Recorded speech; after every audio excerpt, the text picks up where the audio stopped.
puji Tuhan kita memiliki pengharapan. Dan pengharapan itu tidak mengecewakan. Karena di pengharapan kita itu nanti akan dikaruniakan, akan diberikan kepada kita gereja, diberikan kepada gereja hujan akhir kepenuhan Roh Kudus. Karena salah satu cara untuk membawa gerejanya ke tempat yang Tuhan sediakan, caranya dipenuhi dengan Roh Kudus. Puji Tuhan, dipenuhi dengan Roh Kudus. Untuk kita nanti diubah sekejap, untuk kita nanti dibawa ke tempat yang Tuhan sediakan itu. Yang saya katakan ada 2 sayap burung nasar. Jadi kita harus miliki dulu sayap burung nasar itu. Yang satu mungkin kita sudah memiliki firman. Tidak tahu kita semua firman. Tapi tidak bisa hanya firman kita tahu.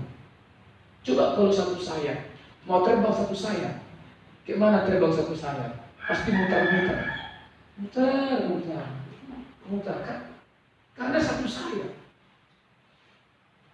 Tapi harus 2 sayap. Maka Tuhan akan berikan sayap yang kedua nanti. Dia curahkan Roh Kudus sebelum bunyi sangkakala itu dibunyikan. Kita sudah lengkap dulu sayap itu. Haleluya, haleluya. Maka saya mau katakan untuk kita, keadaan sekarang jangan kita buat bagaikan mencekam. Keadaan sekarang jangan kita buat bagaikan ketakutan. Sebenarnya keadaan sekarang Allah sedang menunjukkan kasih-Nya. Sehingga apa yang kurang pada kita hari inilah kita memperbaiki. Puji Tuhan. Apa yang kurang pada kita yang selama ini, hari inilah kita bereskan. Cobalah, masih adakah sekarang orang Kristen yang memberantem? Wah, rugi. Masih adakah orang Kristen sekarang yang mau menjalankan dunia itu dagangannya? Mana mungkin lagi itu sekarang dikerjakan. Jadi kita sekarang diberikan waktu. Apa yang masih kurang selama ini kita kerjakan, sekaranglah kita melengkapinya. Puji Tuhan. Apa yang salah selama ini kita perbuat, sekaranglah kita memperbaikinya. Berarti ini adalah kasih Allah. Apa yang selama ini yang kita buat tidak sesuai dengan firman Tuhan, sekaranglah kita mengubahnya. Makin banyaklah kita berdoa, sekarang saatnya mengubahnya. Berarti sekarang ini Allah sedang menunjukkan kasih-Nya. Puji Tuhan. Puji Tuhan. Bisa tangkap sampai di sini. Saya merasakannya. Jujur, sekaranglah saatnya. Yang selama ini apa yang kurang, yang kita berbuat berkenan kepada Tuhan, sekaranglah saatnya kita memperbaiki semua. Yang apa yang kita lakukan selama ini, makanya sering saya katakan, sekaranglah saatnya engkau mengikat perjanjian dengan Tuhan. Yang engkau merokok, sekaranglah saatnya engkau hentikan rokokmu. Berarti kira sekarang Allah sedang menunjukkan kasih-Nya kepadamu, sehingga dengan terjadinya corona ini engkau berhenti dari rokok. Itu kan kasih Tuhan. Karena terjadinya ini keadaan ini sekarang. Dulu engkau mungkin tukang zina, maka dengan keadaan ini engkau mengikat perjanjian dengan Tuhan, engkau tidak melakukan itu lagi. Maka ini menunjukkan sekarang Tuhan sedang menunjukkan kasih-Nya. Tapi jangan sampai seperti Injil Yohanes pasal yang ketiga ayat 19 tadi. Sudah Allah menunjukkan kasih-Nya, tetapi manusia lebih memilih kegelapan. Manusia lebih memilih kegelapan. Dan kalau manusia lebih memilih kegelapan, pasti sudah membenci terang. Itu sebabnya saya mau katakan untuk kita, kalau sekarang dia tidak merespon kasih Tuhan, kalau di keadaan sekarang dia tidak merespon kasih Tuhan, dia tidak mengikat perjanjian dengan Tuhan, andai kata Tuhan izinkan ini berlalu, saya pikir begini, cara bagaimana nanti menyadarkan dia lagi? Ya kan? Coba. Yang jualan sekarang tidak bisa jualan. jualan. Pasar Tanjung Baru tadi, tukang jualannya pecah. Karena tadi malam baru ada pengumuman, mulai tanggal 10 hari ini sampai tanggal 24 pasar tutup. Mungkin orang yang ada jualannya bawang, cabai, tomat, nggak mungkin dibawa pulang. Pasarnya jadi pecah. Di halaman rumah sana, di halaman rumah sana, di halaman rumah sana, pecah semua. Jadi kalau udah begitu sekarang, tidak merespon kasih Tuhan, tidak mau bertobat sekarang. Lalu nanti kalau ini berlalu, saya pikir begini, cara bagaimana nanti membuat dia sadar? Cara bagaimana nanti dia membuat bisa mencari Tuhan? Nanti kalau ini berlalu, kembali lagi nanti aktivitas dengan kesibukan.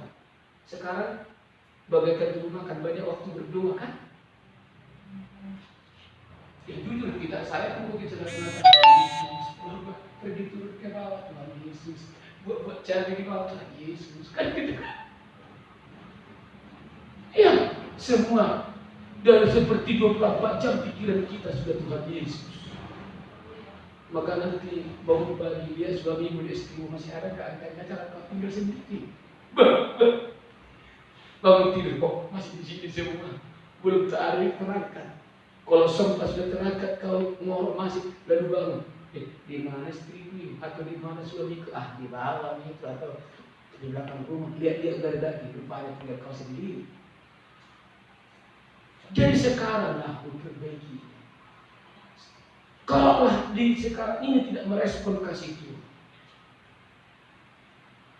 andai kata ini berlari, cara bagaimana lagi? Apakah saudara menginginkan, ya pendengar di Facebook, apakah saudara menginginkan gelombang atau penyakit yang lebih hebat lagi supaya kau bertobat? Janganlah begitu, ini aja pun sudah sengsara. Haleluya, haleluya.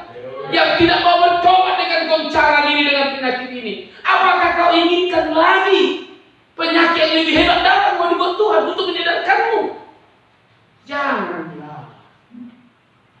Haleluya.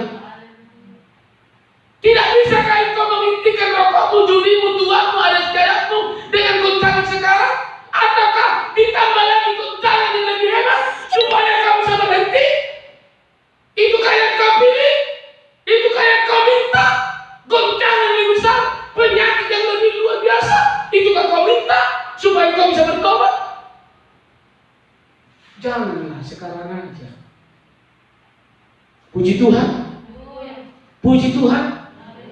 Ini aja pun kita sudah sengsara, mau tambah lagi. Kalau kira sekarang engkau tidak bisa menghentikan semua yang tidak berkenan kepada Tuhan, berarti engkau sedang mau meminta hukuman yang lebih berat, penyakit yang lebih luar biasa nanti.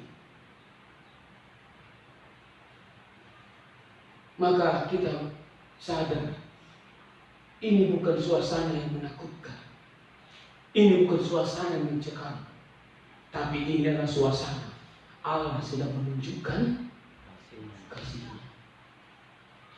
Puji Tuhan. Maka untuk sekarang kita respon kasih Tuhan. Dia sudah mati di kayu salib. Semalam daripada saya sampaikan tadi pada 12 sampaikan, tapi untuk kita juga hari ini mau saya sampaikan untuk kita juga. Hanya ada dua yang Tuhan miliki untuk menyelamatkan manusia: pikirannya dan perasaan. Dan itu juga harus kita miliki, pikiran Kristus dan perasaan Kristus. Kembali kita lihat dulu Filipi pasal 2, Filipi pasal yang kedua. Filipi pasal yang kedua. Ya, apa dikatakan di sana? Dimulai Filipi pasal yang kedua, ayat yang kelima. Ayat yang kelima. Mari bacakan. Demikian firman Tuhan. Ya. Hendaklah kamu dalam hidupmu bersama menaruh pikiran dan perasaan yang terdapat juga dalam Kristus Yesus. Hendaklah kamu dalam hidupmu bersama menaruh pikiran dan perasaan yang terdapat juga dalam Kristus Yesus. Apa pikiran Kristus, saudara? Apa perasaan Kristus? Pikiran Kristus adalah tentang keselamatan manusia. Itu pikiran Kristus tentang keselamatan manusia. Itu pikiran Kristus. Dan itu juga yang kita pikirkan sekarang. Mau pikiran apa lagi kita sekarang? Pikiran apa sekarang ini? Tidak ada yang kita pikirkan sekarang selain dari keselamatan. Itu yang kita pikirkan sekarang. Oleh sebab itu, kematian Tuhan Yesus di kayu salib karena memikirkan manusia bagaimana selamat. Kematian Tuhan Yesus di kayu salib karena memikirkan manusia supaya selamat.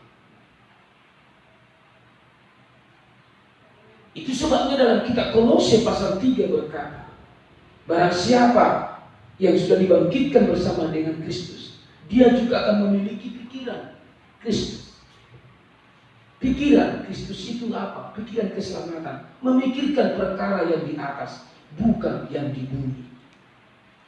Dalam Kolose, kitab Kolose pasal yang ketiga, Kolose pasal yang ketiga dimulai dari ayat yang pertama dulu. Mari bacakan.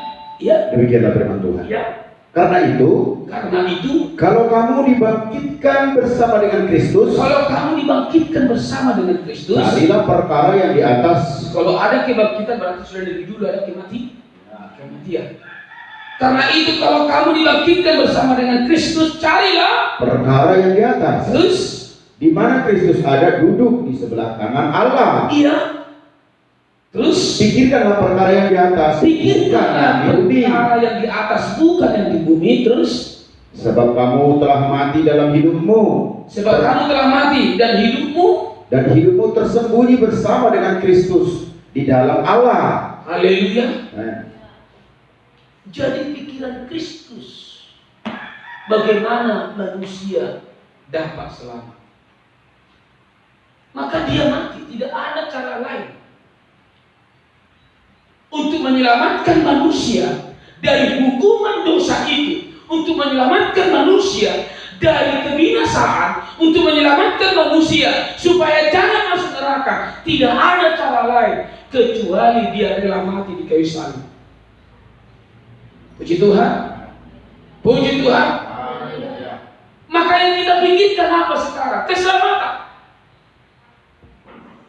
Jangan lagi kita pikirkan perkara bumi sekarang. Makanya tadi di bawah saya katakan, untuk kita semua juga, untuk saya secara jujur,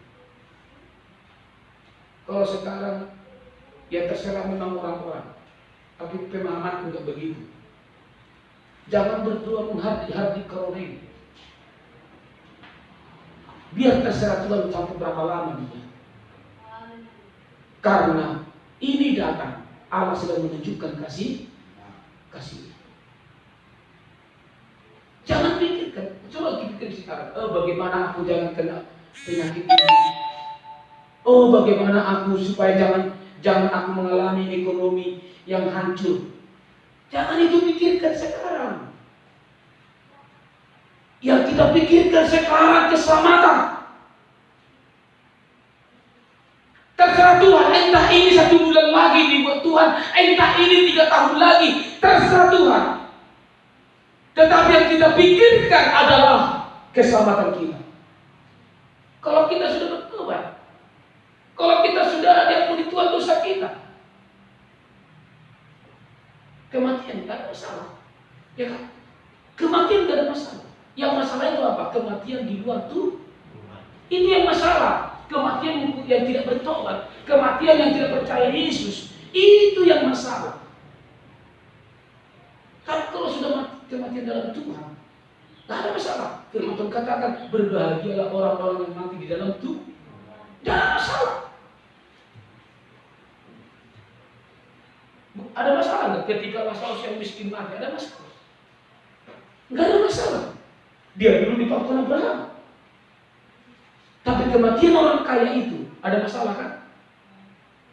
Sampai dia bernegosiasi dengan Bapak Abraham. Bapak Abraham, tolonglah aku. Suruhlah Lazarus itu memberikan air kepadaku sedikit saja. Lalu Abraham bilang, tak bisa. Ada pemisah kita jurang yang tidak bisa diseberangi. Oh Bapak Abraham, kalau begitu suruhlah Lazarus itu ke bumi, karena masih ada hidup 5 saudaraku lagi. Mungkin bapak tuanya, bapak mudanya, tulangnya, membunuhnya, lainnya, supaya mereka jangan mengalami seperti yang kualami. Kan ada masalah kan? Ada masalah. Lalu apa kata Abraham? Tidak bisa. Kalau mereka mau sadar, ada kitab Musa dan kitab para nabi. Jadi kalau kematian dalam Tuhan tidak ada masalah. Jadi yang kita pikirkan sekarang adalah keselamatan. Itu pikiran Kristus. Jangan kita pikirkan bagaimana ekonomi ini sekarang. Bagaimana supaya aku jangan kena penyakit corona ini. Buat perlindungan manusia. Oke lah, engkau tidak kena penyakit ini dan engkau ekonomimu bisa aman terkendali. Apa artinya itu kalau tidak ada keselamatan? Kita percaya bahwa yang dipikirkan Kristus adalah keselamatan kita. Kalau soal hal-hal jasmani, tadi di bawah saya katakan, untuk memberi makan 5.000 orang yang tercatat hanya laki-laki, belum perempuan, belum anak-anak. Biasanya lebih banyak perempuan kan? Dan anak-anak pasti dibawa. Kalau ikut omaknya pasti bawa anaknya. Mungkin itu ada 20 ribuan. Dan untuk memberikan mereka makan, Yesus tidak perlu mati.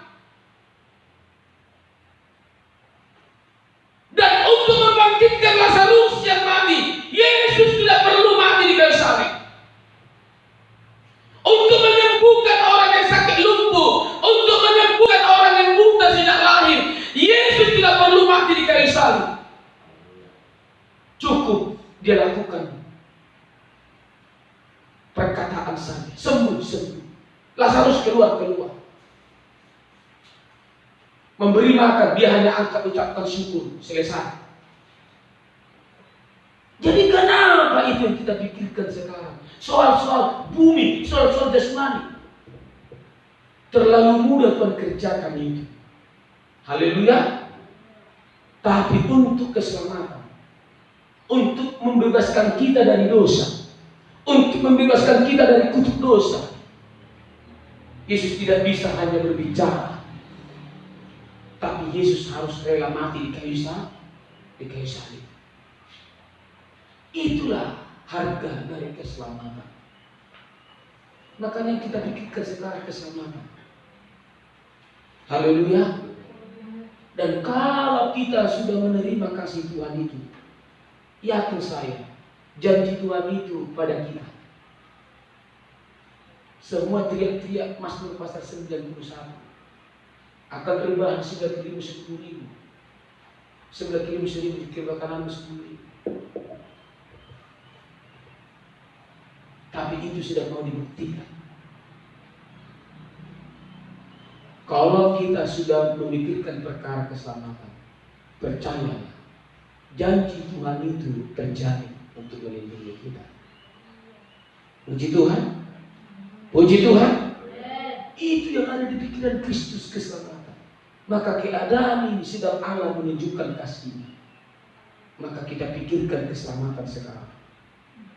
Puji Tuhan. Sedang kita pikirkan sekarang keselamatan.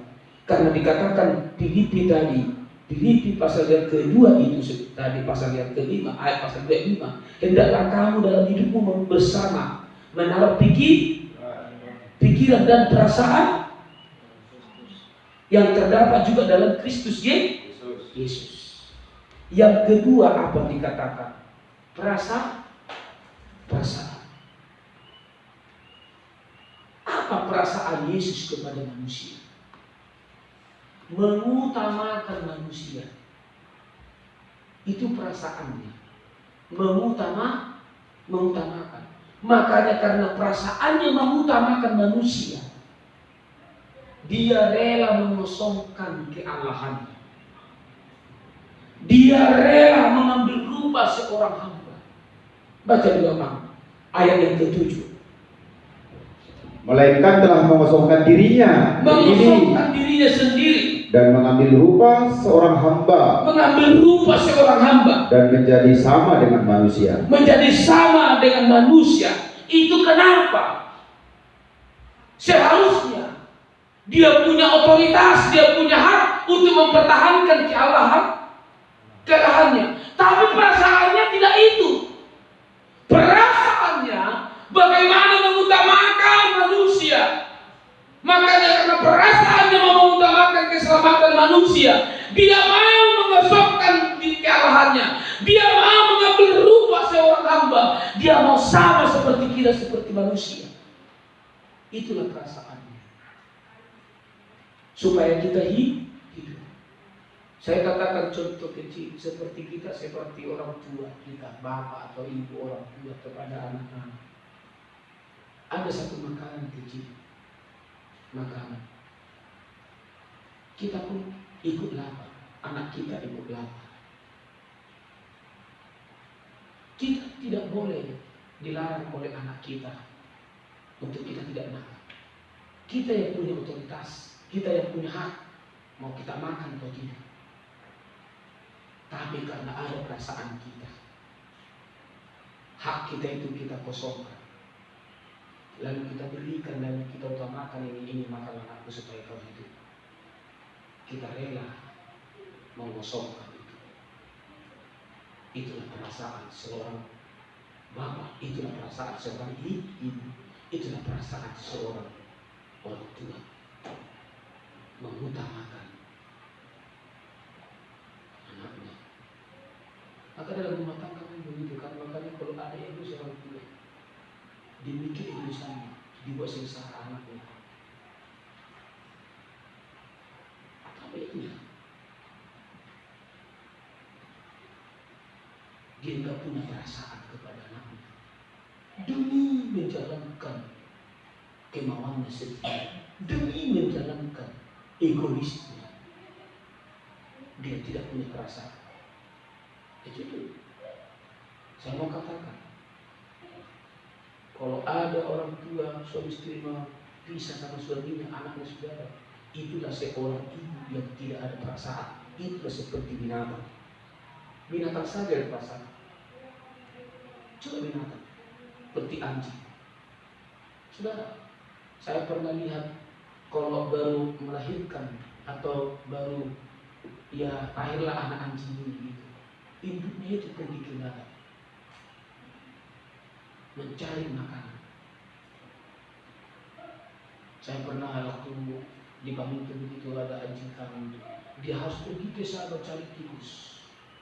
Kalau anaknya 12 ekor, harus banyak sebanyaknya itu, di mananya pun ditaruh, di lehernya atau sampai ke perut saya tidak tahu.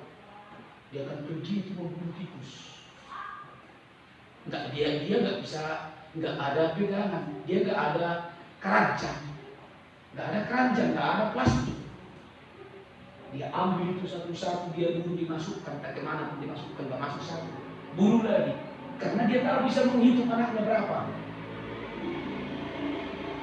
Dia tangkap mungkin untuk satu-satu, jadi masuk semua. Entah sampai ke perutnya saya tidak tahu. Tapi saya pernah lihat itu anjing kambing sampai di rumah, di tempat anaknya. Dia berjuang menyelamatkannya. Pernah lihat itu? Anak pernah lihat? Iya, saya anjing kambing pernah. Dia betul sakit menyelamatkannya. Dia pompa-pompa perutnya. Jadi keluar sana. Lalu dipompa-pompa terus. Saya lihat begitu. Itu anjing kambing.